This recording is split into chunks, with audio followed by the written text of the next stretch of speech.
Hello दोस्तों, कैसे आप लोग। मैं उम्मीद करता हूं कि आप अच्छे होंगे और आपका पढ़ाई अच्छा चल रहा होगा।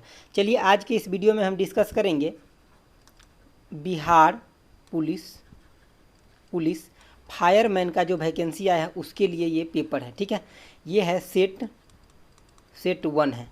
अभी किस बुक से है आप तो थंबनेल में देख ही लिए होइएगा। ये काफ़ी अच्छा बुक है, इसमें 20 प्रैक्टिस सेट दिया हुआ है। अगर आप मेरे साथ जुड़े रहिए मैं आपको 20 सेट करा दूंगा। क्वेश्चन तो कराऊंगा ही कराऊंगा, प्लस में उसका एक्सप्लेनेशन भी दूंगा जिस क्वेश्चन में ज़रूरत है, तो आपको बहुत अच्छे से समझ में आ जाएगा। सिर्फ पीडीएफ से पढ़ने से आपका काम नहीं चलेगा, क्योंकि जब आप एक्सप्लेनेशन को सुनते हैं तो उससे आपको काफ़ी बेनिफिट होता है और आपको वो चीज़ें लंबा टाइम तक याद रहता है। ठीक है, चलिए देखते हैं पहला क्वेश्चन क्या है कि ग्रैमी अवार्ड निम्नलिखित में से किस क्षेत्र में योगदान के लिए प्रदान किया जाता है। तो ये ग्रैमी अवार्ड जो है ये संगीत के क्षेत्र में दिया जाता है और संगीत के क्षेत्र में ये सर्वश्रेष्ठ पुरस्कार होता है। ठीक है, आप ऐसे याद रखिए। देखिए ग्रैमी में भी ग है और संगीत में भी ग है, तो आप दोनों को कोरिलेट करके याद रखिएगा। ठीक है, चलिए देखते हैं नेक्स्ट क्वेश्चन। देखिए दूसरा नंबर क्वेश्चन क्या कह रहा है। दूसरा नंबर क्वेश्चन है कि निम्नलिखित में से कौन सा प्रक्षेपण यान मिशन चंद्रयान 2 मिशन में उपयोग किया गया था। मतलब चंद्रयान 2 को किससे छोड़ा गया था। तो ये GSLV MK3 से छोड़ा गया था। ठीक है, और ये कब छोड़ा गया था तो 22 जुलाई 2019 को छोड़ा गया था। कहाँ से छोड़ा गया था तो श्रीहरिकोटा से।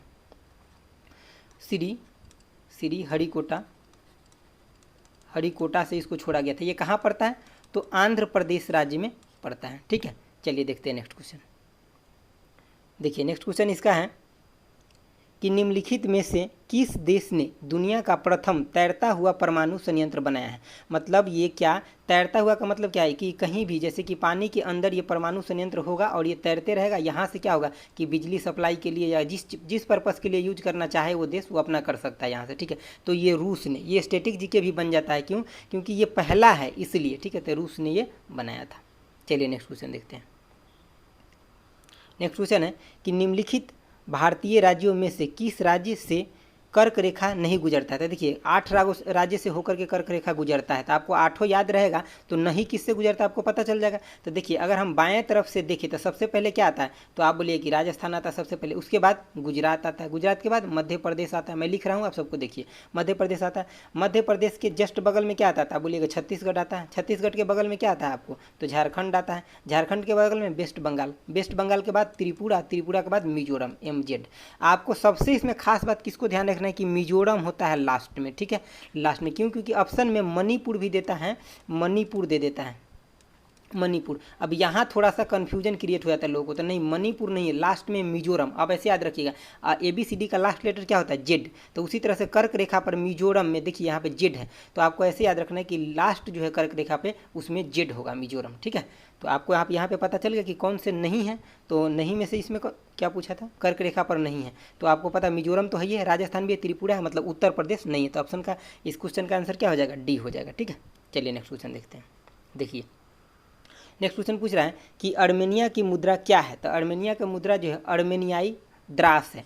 अब इस क्वेश्चन से आपको क्या पता चला कि कम से कम जो अपना नेबर कंट्री है वहाँ का आपको सभी मुद्रा याद होना चाहिए। ठीक है, मुद्रा कैपिटल और उसका राजधानी दोनों चीज़ें आपको अच्छे से याद होना चाहिए। चलिए नेक्स्ट क्वेश्चन देखते हैं।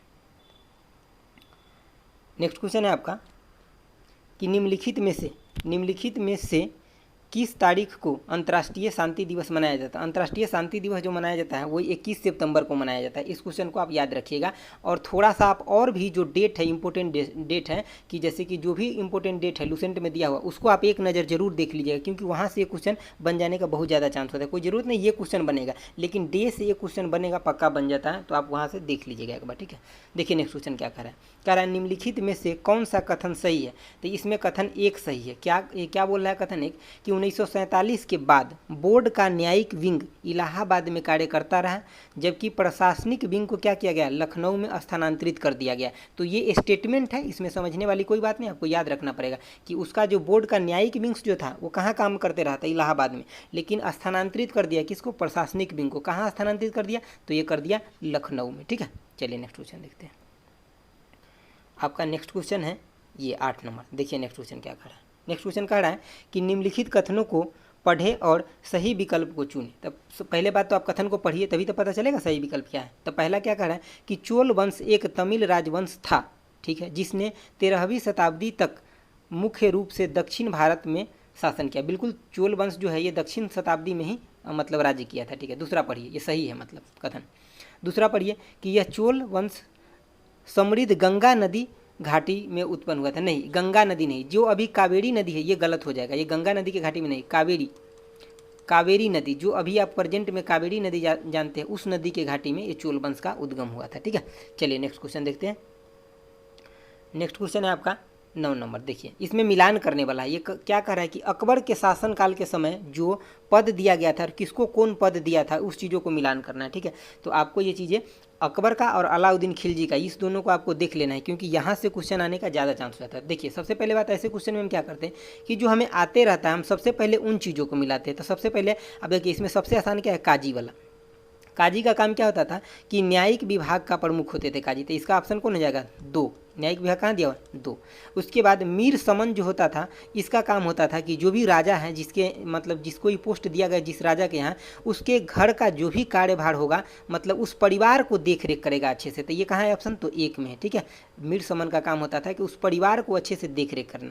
मीर बख्शी का काम क्या होता था कि सैन्य विभाग के ये प्रमुख होते थे। तो मतलब ऑप्शन कौन हो जाएगा, 3 के साथ ये चला जाएगा, मतलब इसके साथ ये चला जाएगा। मैं यहाँ पे सामने इसकी लिख देता हूँ, आप देखिए दोनों को। ठीक है, तो ये मीर बख्शी का क्या काम होता था कि सैन्य विभाग के प्रमुख होते थे। तब एक बच कौन गया, तो आपके पास 4 बच गया, राजस्व विभाग। तो वजीर जो होते थे वो राजस्व विभाग के अधिकारी होते थे। तो आप समझ गए सब, जैसे कि आप इसको इसमें मिला सकते हैं, इसको इसमें मिला सकते हैं और इसको आप इसमें मिला लीजिए। ठीक है, चलिए नेक्स्ट क्वेश्चन देखते हैं।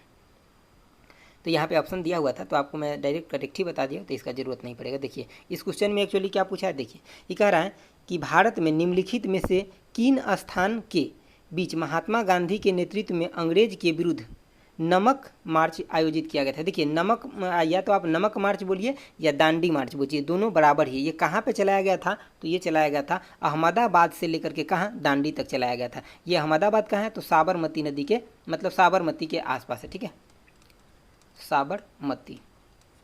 ठीक है, यहाँ पे अहमदाबाद से लेकर के और दांडी तक मतलब गए थे। यहाँ पे एक क्वेश्चन और पूछा जाता है, वो क्या पूछा जाता है कि महात्मा गांधी ये पैदल यात्रा था। ठीक है, कैसा यात्रा था, तो पैदल यात्रा था। ठीक है, और यहाँ पे जब महात्मा गांधी जी गए थे तो नमक हाथ में उठाकर कानून को तोड़े थे या बनाकर कानून को तोड़े थे। तो आपको आंसर क्या देना है कि वो हाथ में उठाकर कानून को तोड़े थे, बनाकर नहीं। कई बार ऑप्शन में ये भी रहता है, जब आपको छांटने के लिए देगा तो ये भी पूछेगा बनाकर, तो आप बोलिएगा नहीं, वो नमक वहाँ बनाए नहीं थे, वहाँ पहुँच करके हाथ में नमक उठा करके नमक कानून का, जो अंग्रेज का नमक कानून था, उन चीज़ों को वो तोड़े थे। ठीक है, चलिए देखते हैं नेक्स्ट क्वेश्चन। देखिए नेक्स्ट क्वेश्चन है, नेक्स्ट क्वेश्चन कह रहा है कि भारत की निम्नलिखित नदियों में से किसका नाम संस्कृत शब्द लवनावरी से लिया गया है, जिसका अर्थ है नमकीन नदी। देखिए सबसे पहले बात, इसका आंसर तो हो जाएगा डी, लूनी नदी। ठीक है, लेकिन आपको एक चीज़ और इसमें ध्यान क्या रखना है कि लूनी नदी जो है ये पश्चिम की ओर बहता है, इधर की ओर, और कहाँ, गुजरात के कच्छ के रण में जाकर के, कच्छ के रण में जाकर क्या होता है, ये लुप्त हो जाता है वहाँ पे। ठीक है, और इसको नमकीन नदी के नाम से भी जानते हैं। ठीक है, लूनी नदी को नमकीन नदी से, और यही एक नदी है जो कि जाकर के कहाँ डायरेक्ट मतलब किसी भी समुद्र में या मतलब क्या बोलते हैं कि ये कहीं भी खाड़ी में नहीं गिरता है, ये कच्छ के रण में ही विलुप्त हो जाता है। ठीक है, चलिए देखते हैं नेक्स्ट क्वेश्चन। नेक्स्ट क्वेश्चन है आपका कि निम्नलिखित में से कौन सा पर्वत दर्रा भारत के उत्तराखंड राज्य में स्थित है। तो देखिए उत्तराखंड राज्य में जो दर्रा स्थित है वो कौन सा, लिपुलेख। ठीक है, ये भारत को किससे, तिब्बत से जोड़ता है। भारत को किससे जोड़ता है, तिब्बत से जुड़ता है। यहाँ पे क्या है कि जब आप मानसरोवर जाते हैं, कैलाश पर्वत मानसरोवर, तो ये रास्ता से ही जाया जाता है। ठीक है, चलिए नेक्स्ट क्वेश्चन देखते हैं। देखिए नेक्स्ट क्वेश्चन क्या है, नेक्स्ट क्वेश्चन कह रहा है कि कपास प्रौद्योगिकी पर अनुसंधान के लिए केंद्रीय स्थान कहाँ है। तो कपास के लिए कह रहा है जो अनुसंधान है मतलब उसका रिसर्च जो चलता है वो कहाँ चलता है, तो मुंबई में। ठीक है, मुंबई में। आपको पहला बात ये याद रखना चाहिए कि फर्स्ट प्लेस पे जो अभी सबसे ज़्यादा कपास का उत्पादन कहाँ होता है, तो ये होता है गुजरात में। देखिए सबसे पहला पे गुजरात में, दूसरे नंबर पे कौन है, मुंबई। ऐसा नहीं कि दोनों दे तो आपको गुजरात में ही लगाना है, कि अभी लेटेस्ट डाटा के अकॉर्डिंग जो है गुजरात पहले नंबर पे है। ठीक है, कपास के उत्पादन में। चलिए देखते हैं नेक्स्ट क्वेश्चन। देखिए नेक्स्ट क्वेश्चन जो कह रहा है आपको कि अंगूर की खेती को आमतौर पर क्या कहा जाता है? तो अंगूर की खेती को क्या कहा जाता है? तो विटीकल्चर कहा जाता है। ये भी इंपॉर्टेंट है, आप इसको भी याद रखिए। सेरीकल्चर क्या है? कि रेशम के कीटों का पालन, कीटों का पालन इसमें सेरीकल्चर में किया जाता है। ठीक है, चलिए नेक्स्ट क्वेश्चन देखते हैं। देखिए नेक्स्ट क्वेश्चन क्या कर रहा है? नेक्स्ट क्वेश्चन कर रहा है कि भारत में ब्रिटिश शासन का बड़े पैमाने पर विस्तार सहायक संधि के माध्यम से हुआ, जो गवर्नर जनरल किसके शासनकाल में होगा? तो जब ये सहायक संधि आए तो सबसे पहले आपका दिमाग कहाँ जाना चाहिए? तो लॉर्ड वेलेजली पे जाना चाहिए। मैं इसमें थोड़ा सा डिटेल बताता हूँ, जो और भी गवर्नर दिया गया इसके बारे में। देखिए जैसे कि आपसे ये लॉर्ड क्लाइव के बारे में सबसे जो फेमस बात क्या है कि ये द्वैध शासन स्टार्ट किए थे। ठीक है, और कब? तो 1765 में। और इसको ख़त्म कौन किए? ये बीपीएससी में पूछा गया क्वेश्चन है, तो आप ध्यान रखिए। इसको ख़त्म कौन किए थे? तो वारेन हेस्टिंग ने। कब किए थे? तो 1772 में ख़त्म किए थे वारेन हेस्टिंग ने द्वैध शासन को। कार्नवालिस के बारे में आप याद रखिए, इनको क्या बोला जाता है कि सिविल सर्वेंट, मतलब फादर ऑफ यानी कि सिविल सर्वेंट इनको बोला जाता है, जो इंडिया के फादर ऑफ सिविल सर्वेंट बोला जाता है। तो सिविल सर्वेंट यानी कि सेवक के जनक बोला जाता है इनको। किनको? लॉर्ड कार्नवालिस को। और बहुत कुछ फैक्ट है, जब मैं वीडियो लेकर के आऊँगा गवर्नर जनरल का उसमें सब बताऊँगा। यहाँ पे मैं एक शॉर्ट में जो काफ़ी इंपॉर्टेंट था वो चीज़ों को मैं बताया हूँ। ठीक है, तो इस क्वेश्चन का आंसर कौन हो जाएगा? सी, लॉर्ड वेलेजली। सहायक संधि देखते हैं, लॉर्ड वेलेजली। कई बार मिलान करने में भी ये क्वेश्चन आ जाता है। ठीक है, देखिए नेक्स्ट क्वेश्चन देखिए। ये कह रहा है कि निम्नलिखित जीवों में से किसकी यौगिक यानी कि कंपाउंड आँख होता है? तो देखिए कंपाउंड आँख जो होता है अर्थोपोडा संघ में जो भी आता है जंतु उसमें होता है।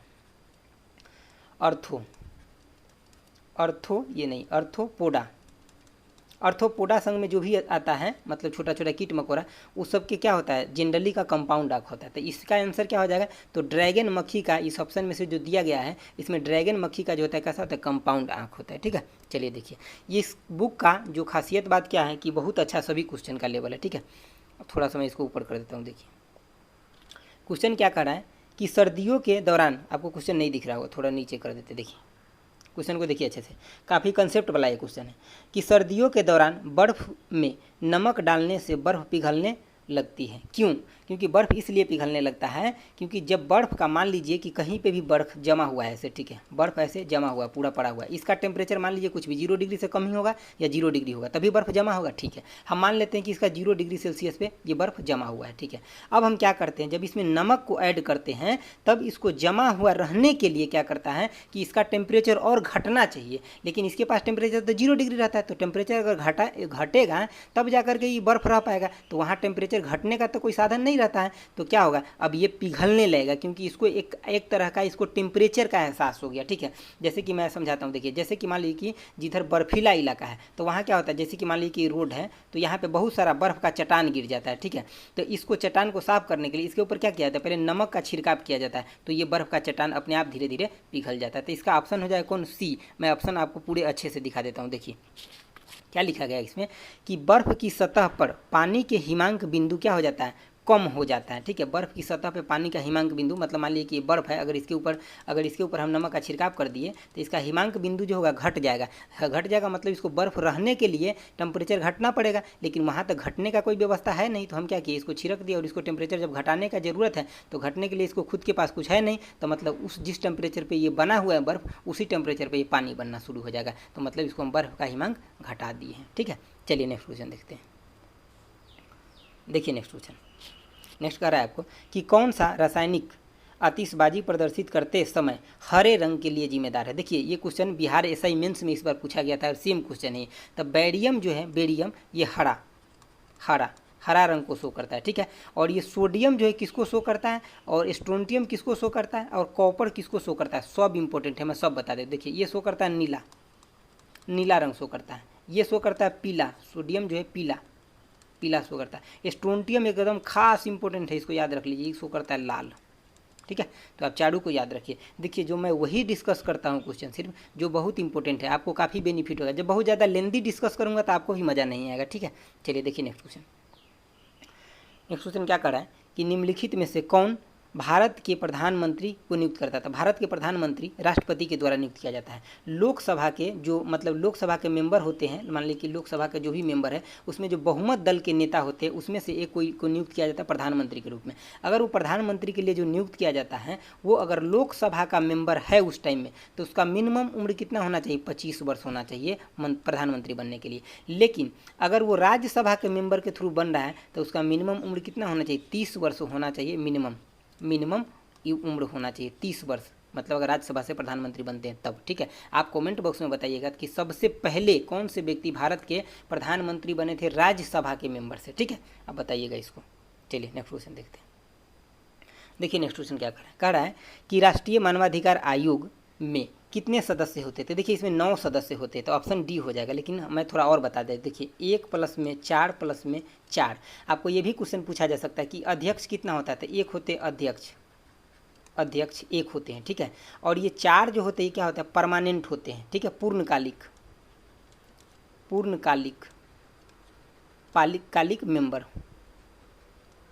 मेंबर होते, पूर्णकालिक में होते। लेकिन ये 4 जो होते हैं ये किसा होता है, अपॉइंटमेंट, जिसको बोलते हैं ना नियुक्ति किया गया है, तो ये होता है नियुक्ति किया गया मेंबर होते हैं। ठीक है, तो आप समझ गए अच्छे से। चलिए नेक्स्ट क्वेश्चन देखते हैं।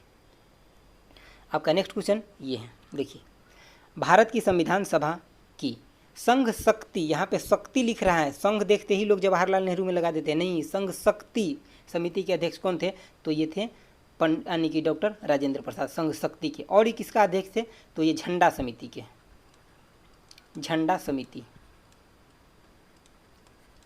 के भी अध्यक्ष थे पंडित मतलब ये डॉक्टर राजेंद्र प्रसाद। ठीक है, चलिए नेक्स्ट क्वेश्चन देखते हैं। नेक्स्ट क्वेश्चन आपका कह रहा है निम्नलिखित में से कौन सा बाल गंगाधर तिलक द्वारा किए गए साहित्यिक कार्य हैं। तो उनके द्वारा किया गया जो साहित्यिक कार्य है ये है द ओरांग। ठीक है, ये क्वेश्चन काफ़ी इंपॉर्टेंट है क्योंकि ये बहुत लोग को नहीं आता है। द ओरांग है, इसमें उन्होंने क्या किए थे कि नक्षत्र के हिसाब से वेदों के टाइम के कैलकुलेट किए थे। ठीक है, वेदों के टाइम को गणना करने की कोशिश किए थे इसमें इन्होंने, इन साहित्य कार्य में। ठीक है, चलिए देखते हैं नेक्स्ट क्वेश्चन। देखिए नेक्स्ट क्वेश्चन आपका क्या कह रहा है कि भारत के निम्नलिखित में से किस पूर्व प्रधानमंत्री द्वारा डिस्कवरी ऑफ इंडिया पुस्तक लिखा गया। तो discovery of India Pandit Jawaharlal Nehru के द्वारा लिखा गया। जब भारत छोड़ो आंदोलन 1942 में हो रहा था उस समय में इनको पकड़ करके जेल में रख दिया गया था जवाहरलाल नेहरू जी को, तो वहीं पे जेल में ही इस पुस्तक को इन्होंने लिखे थे, डिस्कवरी ऑफ इंडिया को। ठीक है, चलिए नेक्स्ट क्वेश्चन देखते हैं। नेक्स्ट क्वेश्चन कह रहा है आपका कि निम्नलिखित में से कौन सी पुस्तक अलेक्जेंडर ड्यूड के द्वारा लिखी गई है।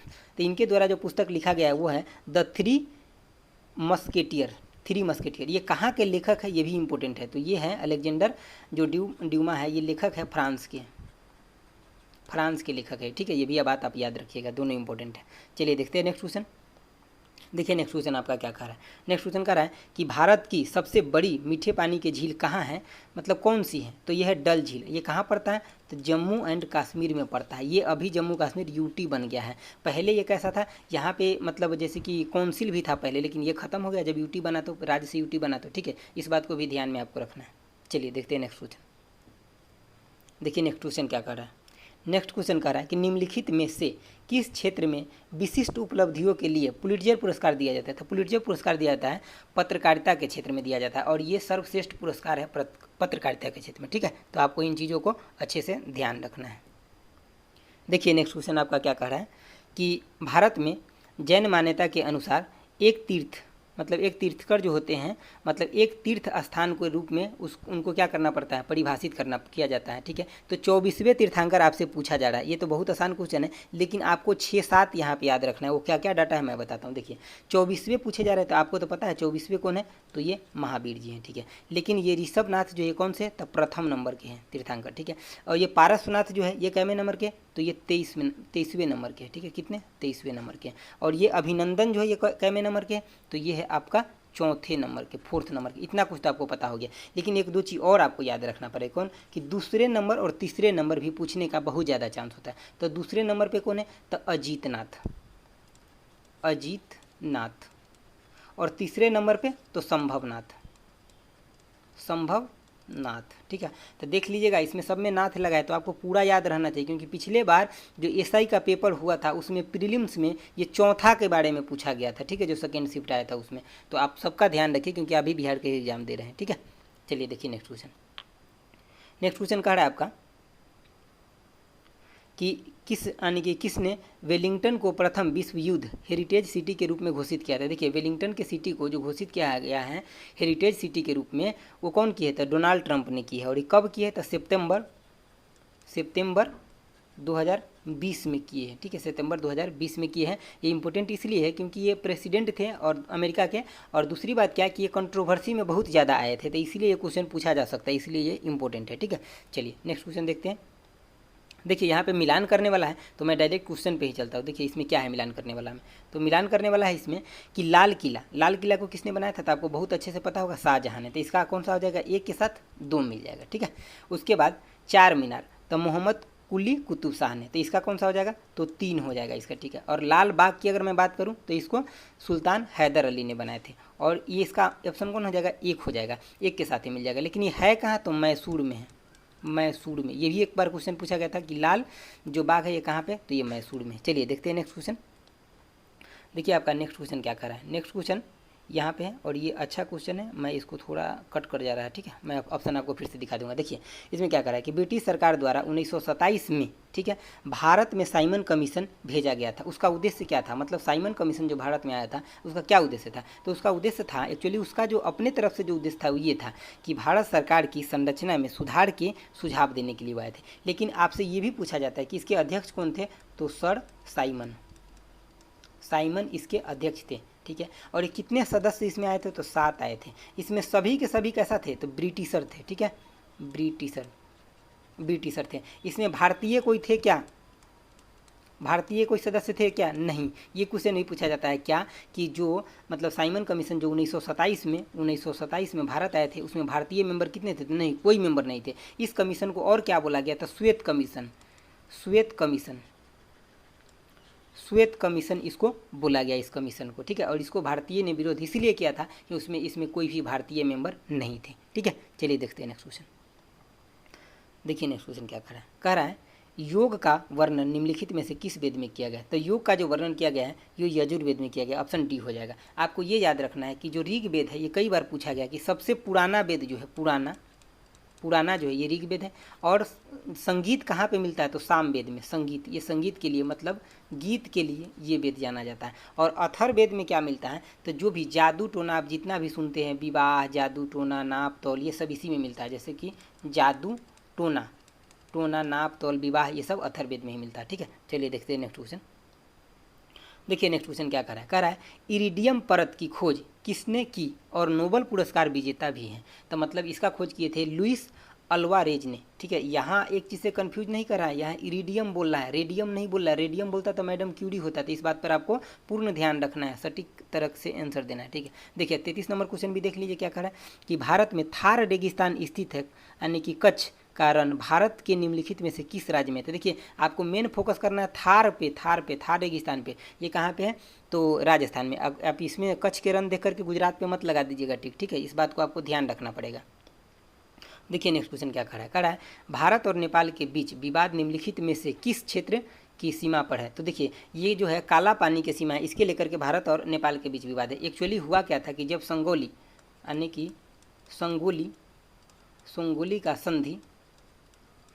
संधि हुआ था, कब? 1816 में। उस समय में भारत और नेपाल के बीच सीमा का मतलब बंटवारा हो गया था। ठीक है, लेकिन ये काला पानी का सीमा एक्चुअली है भारत का ये सब सीमा। ठीक है, लेकिन नेपाल ने क्या किया, चीन के मतलब हिसाब से, चीन के मतलब दबाव में आकर के वो क्या किया कि अपने संविधान में संशोधन कर लिया है और वो अपने संविधान में इसको दिखा लिया। लेकिन ये कभी होगा थोड़ी ऐसा, मतलब ये भारत का पार्ट है। ठीक है, तो चलिए ये बात आपको ध्यान रखना कि वो विवाद है भारत और नेपाल के बीच।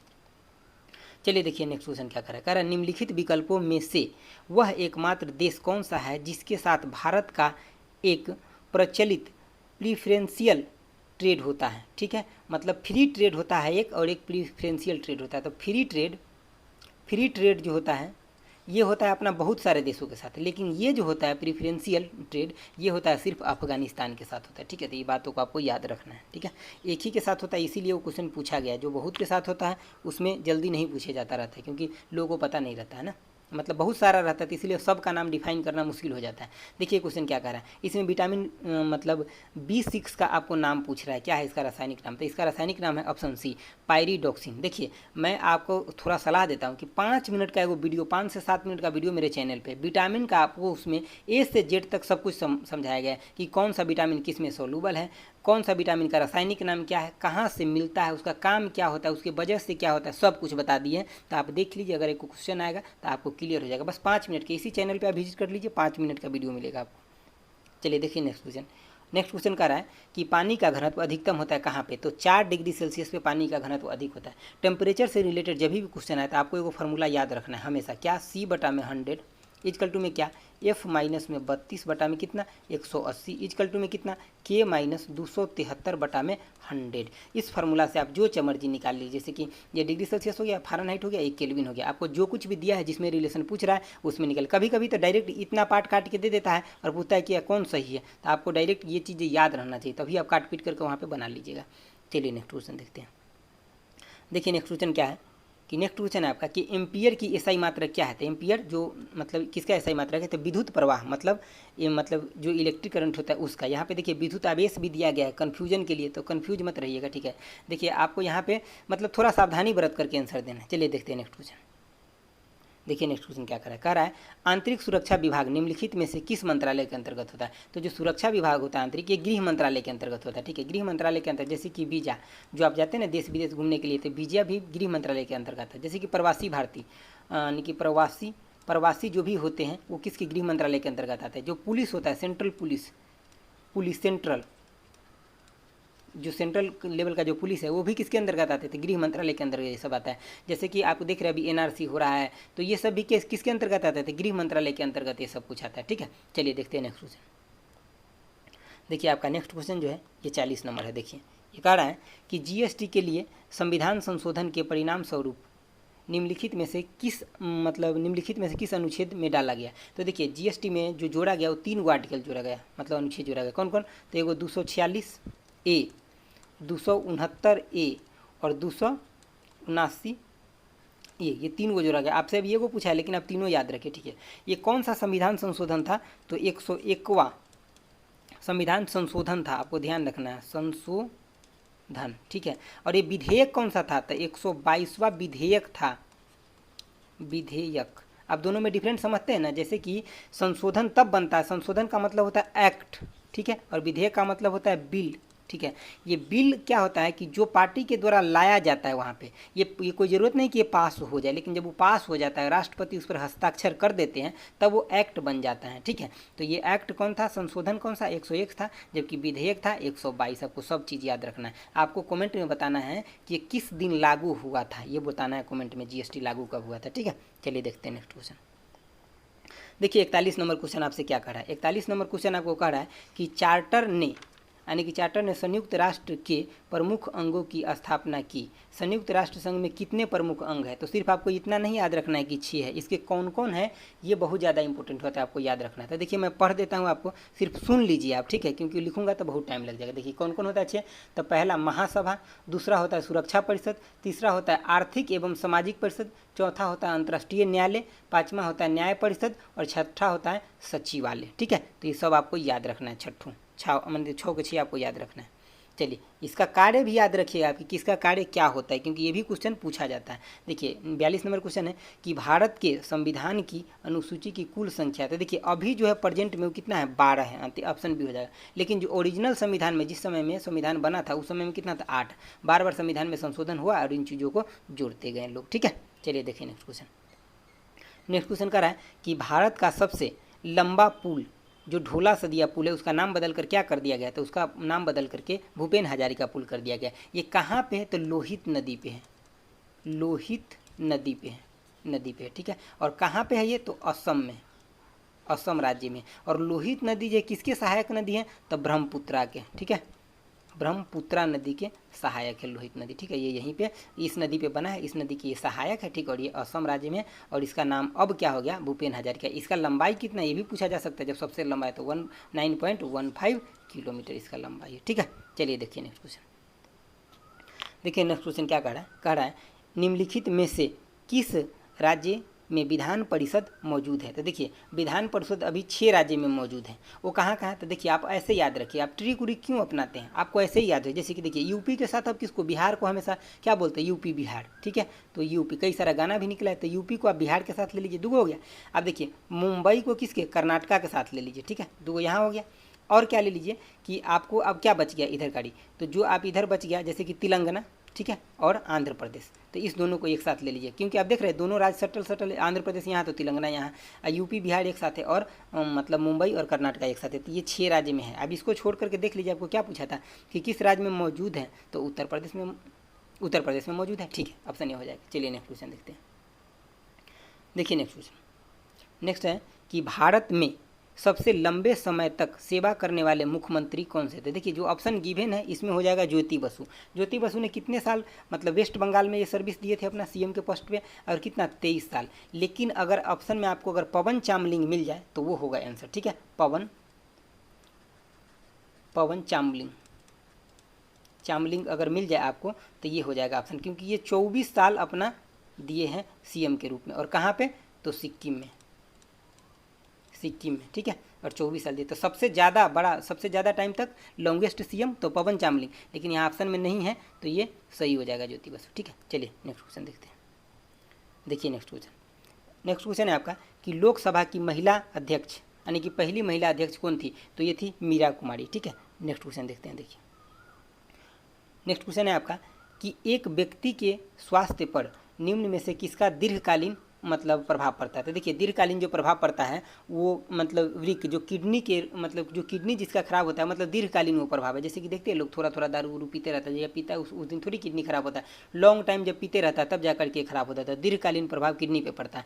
लेकिन जैसे कि आप चेचक देखते हैं, जैसे जिसको निकलता है 1 से 2 दिन में उसको एकदम पूरे भर मतलब देह में हो जाता है, तो ये सब मतलब तत्कालीन है, दीर्घकालीन नहीं है। जैसे कि हैजा उजा इस टाइप के देखिए जब फैलने लगता है तो तुरंत फैल जाता है। सामान्य जुकाम, जैसे कि आज अगर कोई ज़्यादा ठंडा उंडा चीज़ खा ली तो कल ही सर्दी बुखार हो जाएगा, लेकिन किडनी में ऐसा नहीं होता है। वृक्क में वो जो होता है वो लंबा टाइम के बाद प्रभाव पड़ता है उसमें, ठीक है। चलिए देखते हैं नेक्स्ट क्वेश्चन।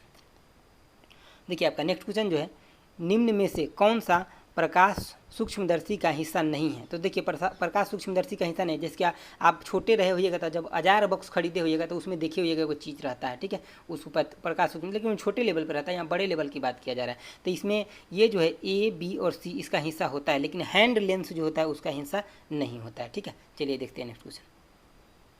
देखिए नेक्स्ट क्वेश्चन क्या कह रहा है निम्न में से कौन सी कोशिकाएं प्रत्येक 120 दिन में नवीकरणीय हो जाता है। तो देखिए जो लाल यानी कि रक्त कणिका जो होता है इसका जीवन काल कितना होता है, तो 120 दिन होता है। कहीं कहीं रेंज में अगर देगा तो ऐसे भी लिख देगा 100 से लेकर के और 120 दिन, तो ये भी सही हो जाता है। अगर डायरेक्ट दिया है तो 120 दिन लेना है। इसके अंदर क्या होता है, लाल रक्त कोशिका के अंदर तो हीमोग्लोबिन होता है, हीमोग्लोबिन होता है इसके अंदर। इसका शेप कैसा होता है, तो ये होता है राउंड, मतलब सर्कल टाइप में होता है, गोला होता है, ठीक है। तो ये चीज़ें आपको ध्यान रखना है। चलिए देखते हैं नेक्स्ट क्वेश्चन। देखिए नेक्स्ट क्वेश्चन क्या कर रहा है। नेक्स्ट क्वेश्चन कह रहा है कि अपनी आँखों को स्वस्थ रखने के लिए हमें आहार में शामिल करना चाहिए। तो आहार में क्या शामिल करना चाहिए, विटामिन ए, क्योंकि विटामिन ए की कमी से क्या होता है कि रतौंधी भी हो जाता है। मैं आपको फिर से बोल रहा हूँ, वो वीडियो जाकर देख लीजिए, आपको विटामिन के फैक्ट से रिलेटेड सारा कुछ क्लियर हो जाएगा, बस 5-7 मिनट में, ठीक है। चलिए देखते हैं नेक्स्ट क्वेश्चन। देखिए नेक्स्ट क्वेश्चन क्या कह रहा है कि सौर ऊर्जा को अत्यधिक गर्म बनाने के लिए एक छोटा बिंदु पर हजारों दर्पण या वक्र धातुओं के उपयोग द्वारा केंद्रित किया जाता है। इसमें क्या होता है, तो इसमें सौर भट्टी होता है। जैसे क्या बोलते हैं ना, भट्टी में किसी चीज़ को गर्म करते हैं, उसी तरह से जहाँ पे इस सब चीज़ को एकत्रित किया जाता है वहाँ पे इतना ज़्यादा हीट प्रोड्यूस होता है कि एक भट्टी के रूप में काम करने लगता है। मतलब इसको किसी चीज़ को पिघलाने के लिए या बनाने के लिए इसका यूज किया जाता है, तो ये सौर भट्टी के रूप में काम करता है। चलिए देखिए नेक्स्ट क्वेश्चन। देखिए आपका नेक्स्ट क्वेश्चन ये है 52 नंबर कि जड़ और यानी कि प्ररोह के शीर्ष पर उपस्थित उत्तक को क्या बोलते हैं। तो इसको बोलते हैं विभाज्योत्तक उत्तक। जैसे कि क्या होता है कि जैसे कि आप देखिए होइएगा कि जैसे कि मान लीजिए कि ये पेड़ है कोई, ठीक है, ये पेड़ है और इसमें यहाँ से डाली यहाँ से ये सब निकल जाता है, ठीक है, तो क्या है, विभाज्योत्तक उत्तक है, ठीक है। तो ऑप्शन हो जाएगा आपका सी। चलिए देखते हैं नेक्स्ट क्वेश्चन। देखिए नेक्स्ट क्वेश्चन 53 नंबर है, परिपथ से होकर के प्रवाहित होने वाली धारा के मापन में प्रयुक्त होता है। मतलब धारा के मापन मतलब जो करंट नापा जाता है वो किससे नापा जाता है, तो वो ए मीटर से नापा जाता है। उसका आंसर क्या हो जाएगा, तो डी। लेकिन आपको ध्यान रखना ये गैल्वेनोमीटर है ना, इससे भी करंट मापा जाता है, इससे भी करंट मापा जाता है, लेकिन बहुत कम। अगर यहाँ पे एमीटर ऑप्शन में नहीं रहता है तो करंट मीटर मतलब गैल्वेनोमीटर भी सही हो जाता है, क्योंकि इससे बहुत कम, जैसे कि 10⁻⁻6 एम्पियर की भी धारा है वो भी मापा जा सकता है। तो इसमें एक धारा परिवाहित हो रहा है तो इसमें आपको ए मीटर ही लगाना है, लेकिन अगर ए मीटर नहीं रहता ऑप्शन में तो आप गैल्वेनोमीटर के साथ भी जा सकते थे। चलिए नेक्स्ट क्वेश्चन देखते हैं। देखिए नेक्स्ट क्वेश्चन आपका क्या कह रहा है कि नीचे उल्लेखित परिस्थितिकी तंत्र के दो यानी कि घटे अजीबीय हैं, उसका पहचान कीजिए। तो देखिए इसमें ऑप्शन जो हो जाएगा मैं आपको डायरेक्ट बता देता हूँ। देखिए डायरेक्ट क्या मतलब, इसको आप समझ लीजिए कि यहाँ पे क्या है कि जैविक पोषक तत्व, शाकाहारी, अपघटकारी और जलीय, इसमें कौन सा ऑप्शन इस सबको मैच कर रहा है। तो इसका जो ऑप्शन मैच कर रहा है वो ये ऑप्शन डी। तो देखिए जलीय, कारी और अजैविक पोषक तत्व होता है, ठीक है। ऑप्शन नंबर हो जाएगा आपका 4 डी। चलिए नेक्स्ट क्वेश्चन देखते हैं। किसी किसी क्वेश्चन में एक्सप्लेनेशन नहीं रहता है तो उसका तो डायरेक्ट ही आंसर बताना पड़ता है ना, जहाँ एक्सप्लेनेशन रहेगा मैं खुद बता दूंगा। देखिए इसमें लाल गर्म स्थिति में लौह वाष्प से के साथ अभिक्रिया करता है। मान लीजिए कि कोई लोहा है, ठीक है, लोहा का छड़ है, ये बहुत एकदम पूरा रेड हो चुका है, पूरा का पूरा रेड हो चुका है, और इसे अगर भाप गुजरेगा तो ये कैसा अभिक्रिया बनेगा, तो ये बनाएगा ऑप्शन बी, लौह ऑक्साइड और हाइड्रोजन गैस। मतलब लौह का ऑक्साइड बनेगा, जैसे कि उसके ऊपर अगर मतलब वाष्प पड़ेगा जिसमें वेट है, मतलब वेट मतलब क्या कि वो भींगा हुआ है, नमी है, ठीक है, तो उसमें क्या लौह ऑक्साइड हो जाएगा और हाइड्रोजन गैस का फॉर्मेशन होगा, ठीक है। चलिए देखते हैं नेक्स्ट क्वेश्चन। नेक्स्ट क्वेश्चन आपका कह रहा है 56 नंबर क्या कह रहा है। देखिए ये सबसे पहले बात, अगर आपको इतना बात में ही जब ही नज़र पड़ गया तो इस क्वेश्चन का आंसर पता चल जाए कि मोमबत्ती बुझ जाती है, तो बुझ कहाँ जाता है, तो ये कार्बन डाइऑक्साइड गैस की उपस्थिति के कारण बुझ जाता है। आप क्वेश्चन पढ़ लीजिए। देखिए क्या कह रहा है कि धातु यौगिक एक यानी कि बुदन उत्पन्न करने के लिए तनु हाइड्रोक्लोरिक अम्ल के साथ अभिक्रिया करता है। अभिक्रिया के दौरान उत्पन्न गैस प्रज्वलित मोमबत्ती को बुझा देता है। तो वो कौन सा गैस है जो प्रज्वलित मोमबत्ती जो जल रहा है उसको बुझा देता है। तो जब कार्बन डाइऑक्साइड की उपस्थिति बहुत ज़्यादा हो जाता है, ऑक्सीजन की कमी हो जाता है, तो वहाँ पे मोमबत्ती का लौ क्या होता है, बुझ जाता है, ठीक है। चलिए देखते हैं नेक्स्ट क्वेश्चन। देखिए नेक्स्ट क्वेश्चन क्या कह रहा है। नेक्स्ट क्वेश्चन कह रहा है कि सोना तथा चांदी को पिघलाने के लिए सोनार एक धात्विक नली से एक प्रज्वल के बाह्यतम क्षेत्र तक घमन करता है। मतलब उसको धमन करता है, तो क्योंकि होता है उसमें क्या होता है, तो उसमें होता है अत्यधिक गर्म, वो बहुत ज़्यादा गर्म रहता है। देखिए जैसे कि सोना या मतलब सोना हो गया या चांदी, जैसे कि सोना या चांदी, इसको पिघलाने के लिए क्या करते हैं, देखिए होगा सोनार सबको एक पतली सी बगल से एक पाइप निकाल करके उसको इतना गर्म रखता है ताकि उससे क्या हो जाता है कि ऊपर में जो कोयले के ऊपर में चीज़ें डाला रहता है उस चीज़ों को वो पिघला करके नए नए रूप में बनाता है, फिर उसका क्या होता है मतलब अत्यधिक वो गर्म होता है। चलिए नेक्स्ट क्वेश्चन देखते हैं। देखिए नेक्स्ट क्वेश्चन, देखिए क्या कह रहा है कि ऊष्मीय शक्ति केंद्र के कोयला को जलने पर उत्पन्न होता है। इसका मुख्य प्रदूषण क्या है, तो देखिए जब कोयला जलता है तो उसमें क्या होता है, सल्फर डाइऑक्साइड गैस निकलता है, और ये प्रदूषण बहुत ज़्यादा प्रदूषणकारी होता है। और ये कहाँ से निकलता है, तो देखिए जहाँ से भी चाहे निकले, जैसे कोयला के जलने से निकलता है, अगर कम्बसन सही से नहीं हो रहा है फ्यूल का, वहाँ से भी निकलता है। ये एसिड रेन के लिए, acid RAIN rain, acid rain जो होता है उसके लिए सबसे ज़्यादा जिम्मेदार यही होता है, सल्फर डाइऑक्साइड गैस नहीं होता है। ये भी क्वेश्चन पूछा जाता है एसिड रेन के लिए जिम्मेदार कौन से गैस है, तो सल्फर डाइऑक्साइड गैस है। ये कहाँ से निकलता है, तो कोयला के अधूरे जलने से निकलता है वो चीज़ें, ठीक है। देखिए नेक्स्ट क्वेश्चन क्या कह रहा है कि यहाँ पहले मैं ऑप्शन बताता, देखिए उड़ीसा भारत के सबसे बड़ा बॉक्साइड का उत्पादक करता है, तो यहाँ पे उड़ीसा फील होगा इसमें, ठीक है, सबसे ज़्यादा बॉक्साइड का उत्पादन करता है। 60 नंबर क्वेश्चन क्या है कि कोणार्क मंदिर निम्न राज्य में अवस्थित है। कहाँ है कोणार्क मंदिर, तो ये उड़ीसा राज्य में है कोणार्क मंदिर। आपको पता भी होगा ये चीज़ें, बहुत इंपॉर्टेंट क्वेश्चन है। आगे आपसे पूछ रहा है कि यूनेस्को के अनुसार निम्न में से कौन सा विश्व धरोहर स्थल नहीं है, या नहीं पूछ रहा है, इस बात को सबसे ज़्यादा फोकस करना, नहीं है। तो देखिए इसमें मैसूर महल नहीं है, बाकी छत्रपति शिवाजी टर्मिनल है, एलिफेंटा गुफा भी है, और ये हिल फोर्ट भी राजस्थान में, ये भी यूनेस्को के साइट में है। चलिए नेक्स्ट क्वेश्चन देखिए क्वेश्चन क्या कर रहा है, ये भी इंपॉर्टेंट क्वेश्चन है, कई बार एग्जाम में बन चुका है पीछे, कि पूर्ण रूप से सौर ऊर्जा से संचालित दुनिया का प्रथम हवाई अड्डा निम्नलिखित में से कौन सा है, तो ये है कोचीन अंतर्राष्ट्रीय हवाई अड्डा। ये कहाँ पे है, तो केरल में है। केरल में 2018 में ये दुनिया का पहला हवाई अड्डा बना था जो सौर ऊर्जा से संचालित इसको किया गया था पूर्ण तरह से, ठीक है, अंतर्राष्ट्रीय हवाई अड्डा है ये। देखिए नेक्स्ट क्वेश्चन कह रहा है कि WWF के माध्यम से मध्य प्रदेश में जो मतलब क्या प्रोजेक्ट टाइगर रिजर्व की शुरुआत कब किया गया था, तो ये 1973 में किया गया था। ये भी क्वेश्चन इंपॉर्टेंट है, कब, तो 7 अप्रैल को स्टार्ट किया गया था। नेक्स्ट क्वेश्चन देखिए, नेक्स्ट क्वेश्चन कह रहा है कि बांध जो चंबल नदी पर बनाया गया है जो मध्य प्रदेश व राजस्थान की सीमा पर है, तो ये कहाँ, मतलब इस बांध को क्या बोलते हैं, तो ये है गांधी सागर बांध। ठीक है, गांधी सागर बांध है, इसका ऑप्शन ए हो जाएगा। सरदार सरोवर की अगर बात आपसे पूछे तो ये कहाँ है, नर्मदा नदी पे, नर्मदा रिवर पे है सरदार सरोवर बांध। ठीक है, चलिए देखिए नेक्स्ट क्वेश्चन। नेक्स्ट क्वेश्चन है कि यांत्रिक ऊर्जा को विद्युत ऊर्जा में रूपांतरित करता है। तो देखिए यांत्रिक ऊर्जा को जो विद्युत में रूपांतरित करता है तो ये होता है विद्युत जेनरेटर के द्वारा होता है। लेकिन यहीं पे आपको विद्युत यानी कि विद्युत से पूछा रहता, यांत्रिक में जाता, विद्युत से यांत्रिक में जाता, तब इसके लिए क्या हो जाता, तो मोटर हो जाता। ठीक है, तो इसके लिए ये हो जाएगा, लेकिन अभी जो पूछा है उसके लिए कौन सा हो जाएगा, तो ये डी नंबर हो जाएगा। चलिए नेक्स्ट क्वेश्चन देखते हैं।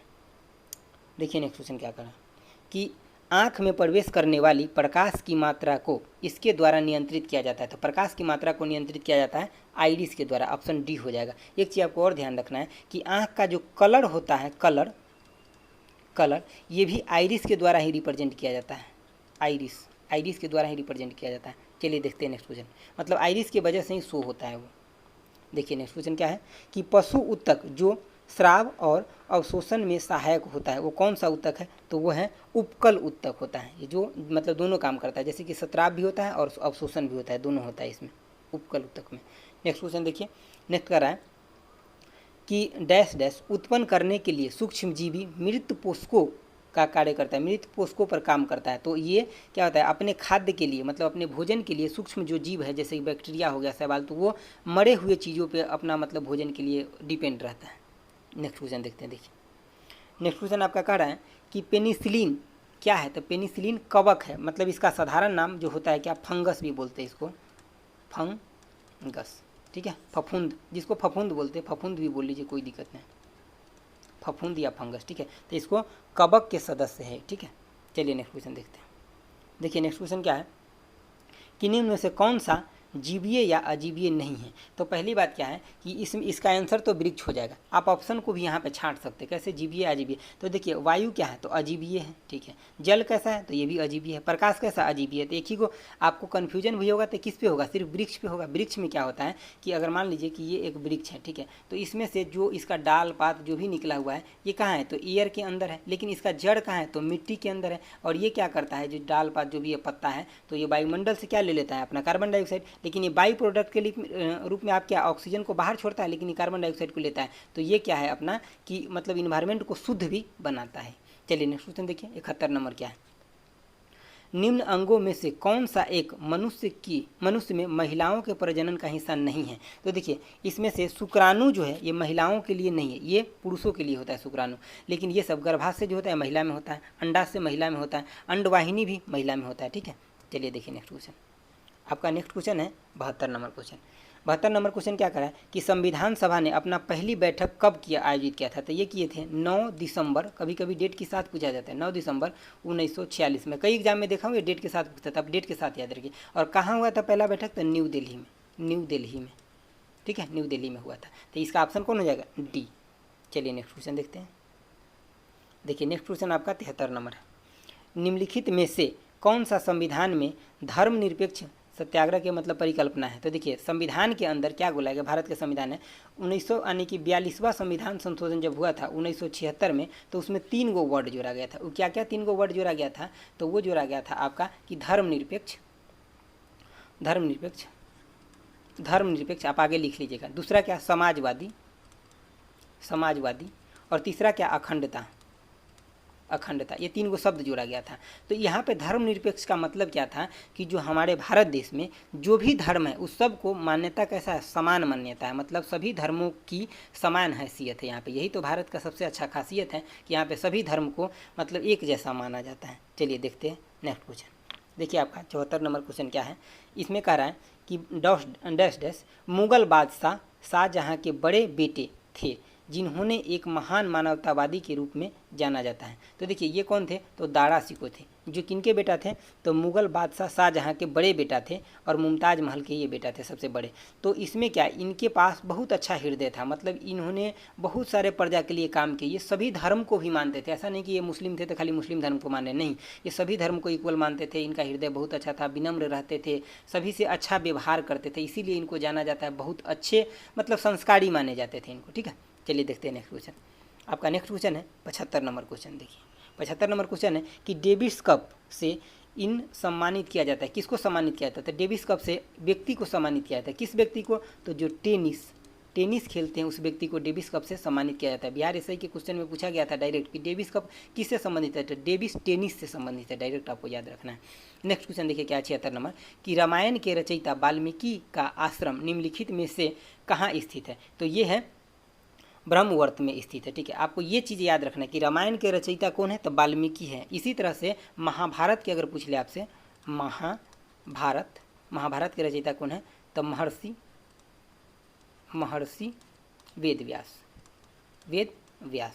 ठीक है, देखिए तो ये क्वेश्चन हम आपको सब समझा दिए। तो दोस्तों ये वीडियो आपको कैसा लगा ज़रूर बताइएगा। लेकिन एक बात अब सुनिए, जैसे कि इसका जो इंग्लिश और हिंदी का क्वेश्चन है वो मैं आपको PDF के रूप में दे दूंगा, और प्लस जो इसका मैथ का जो क्वेश्चन है मैं अलग से उसका सॉल्यूशन बना के चैनल पर डाल रहा हूँ। जो 10 क्वेश्चन इस सेट में आया हुआ है वो, क्योंकि वो क्वेश्चन एक्चुअली साथ में लूँगा तो बहुत लंबा हो जाएगा वीडियो, और मैथ बहुत अच्छे से मैं डिस्कस करके डालूँ। आप देखिए, आपको पूरा पता भी चलेगा कि कैसा मैथ का क्वेश्चन आता है, प्लस में आपको सीखने को भी मिलेगा। अगर आता है आपको तो बनाइए, और नहीं आता है तो वहाँ जरूर आप जा करके सीखिए। मतलब चैनल पे ही मैं डाल रहा हूँ और वहाँ पे वो लिखा रहेगा कि ये मैथ सेट 1 का ये मैथ है। ठीक है, ऐसे लिखा रहेगा। तो वीडियो आपको कैसा लगा जरूर बताइएगा। अच्छा लगा तो लाइक कर दीजिए, शेयर भी कर दीजिएगा।